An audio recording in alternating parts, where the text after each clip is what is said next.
What is up guys, it's Zero here, and today I have for you one last deck profile before we get into any of the Legion stuff. It is not what you, well, if you see a thumbnail you'll know what this is, but this is not what you would expect, considering I haven't done one for Liberators or Revengers, but that's because I personally don't think those two decks got changed enough to warrant another deck profile from me, in my opinion. But if you want to see it, I guess I can do those. So if you want to see those, let me know down in the comments. But today I have for you another variation of Link Joker.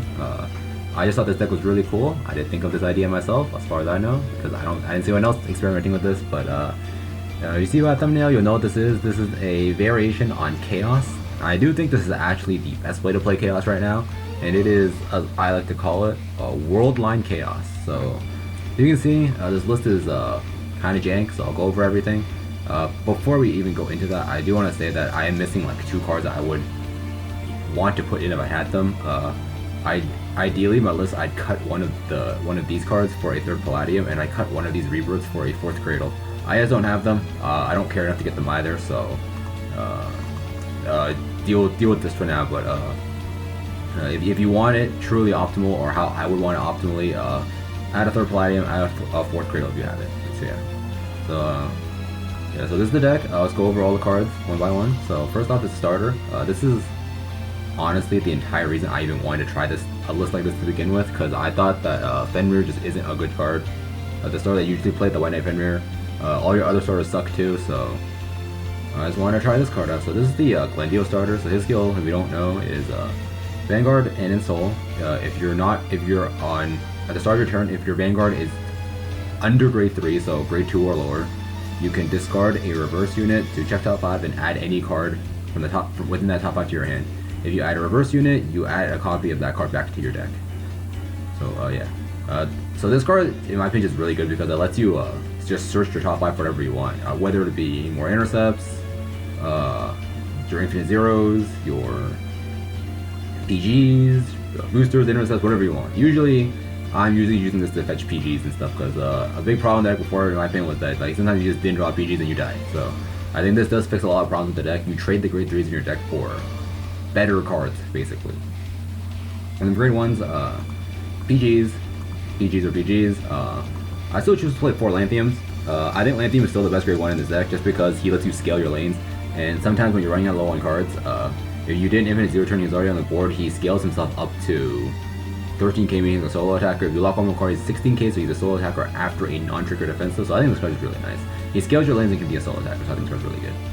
Like I said before, Palladium, I only own 2. I play a third one if I have him, but his skill is when something gets unlocked, you can CB1 to lock it again. Just so he re-jails the card. So yeah, pretty good. And then finally, the card that I'd like to be at 2 but I have 3 instead for this deck is the Countercharger. So his skill is on place.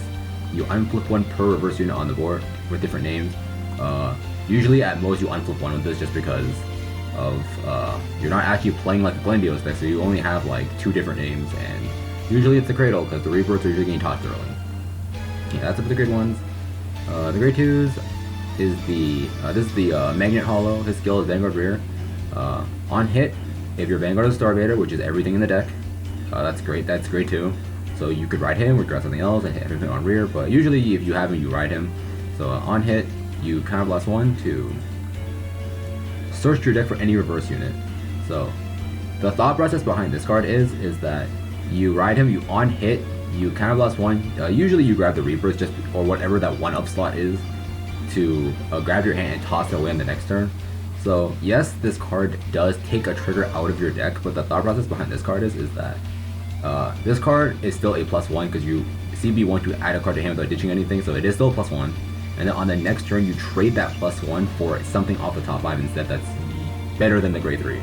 So the thought process behind this is that you technically hit the draw trigger for a Counterblast, but instead of hitting and drawing into a random card, you have to choose off the top 5 instead. There are some games where you, like, if you don't have infinite zero, you will just ride this and stay on this and just keep adding reverse units to hand and just keep dumping them until you like fix your hand to have it be better. So yeah, very good card. I think this card is absolutely core to the way this deck plays. It's a mandatory core in my opinion. The other form is the Radon, 12k attacker for Starvader, which is everything in the deck. Not much else to say about that card. 3 colony makers.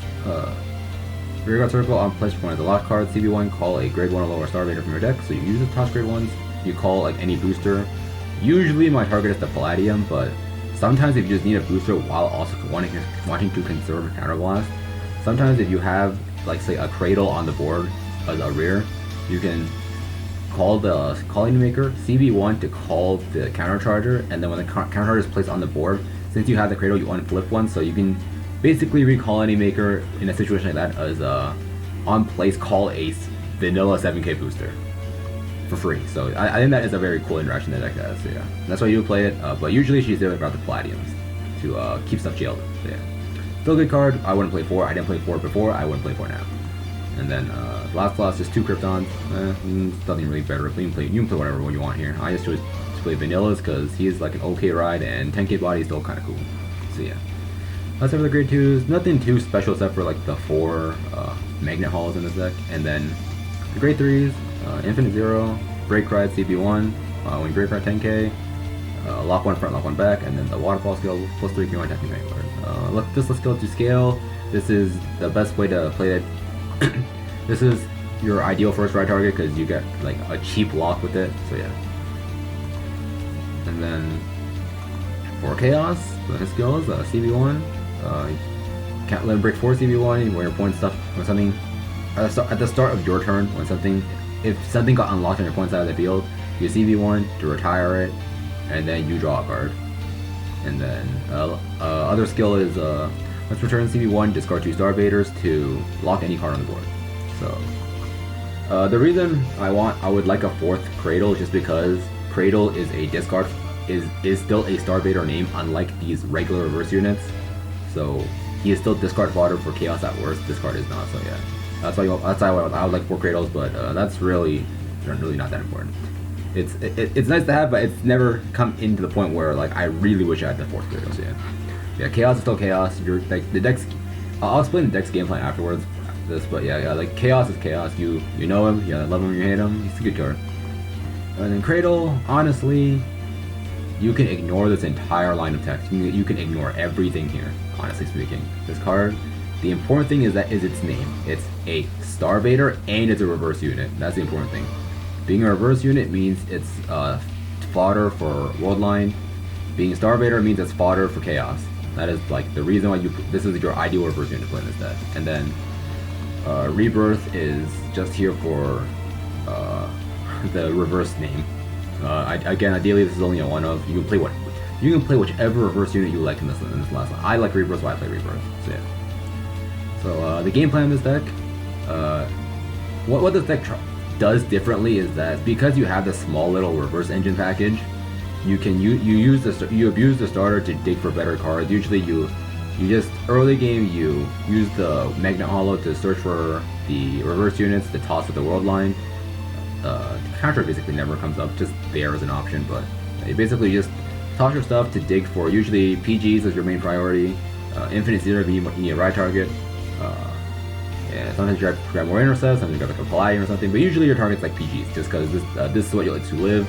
You have because of this deck of how it plays now, you can on average draw like 2-ish PGs, like 1 to 2 PGs a game, pretty much guaranteed every game, because you get like 3, if not more, besides the stay on grade 2 top 5 searches with your reverse with the Worldline search. So yeah, so the deck at the end of the day still plays like a regular like Chaos deck where you go like Infinite Zero and then ride Chaos over and then you slowly ground them out while locking their stuff. It still plays like that. The only difference is you have like a boosted consistency engine in the deck now with the reverse stuff. The reason you play Chaos on heels because he is the last thing you want in your hand. You still want a copy of him at some point, but with Magnet Hollow, you're searching reverse units, so you don't even want to take heals out of your deck. Infinite Zero is still your main right here, so you don't really want to rip him out. Don't even put him on heal either, because you will want this first. So yeah. Honestly speaking, as long as it's not the reverse units on heal, I think either Chaos or Infinite Zero on heal is fine. I just chose to put on Chaos because it just made the most sense to me because he's the last thing that I want in my hand. So yeah. Yeah, so this is the deck. I do think this deck is actually pretty good. It is limited to how good it is in a meta filled with Liberators last month, but it is still a very good deck. It's still a pretty good deck. I think it is actually a relatively big. It is relatively better than the standard chaos list. So I do implore you to give it a try.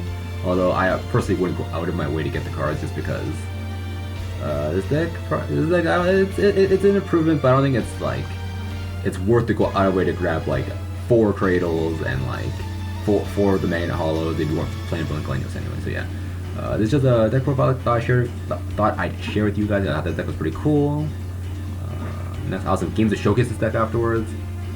And yeah, I guess wait for the Legion stuff or the Liberator Revenger stuff if you want to see that instead.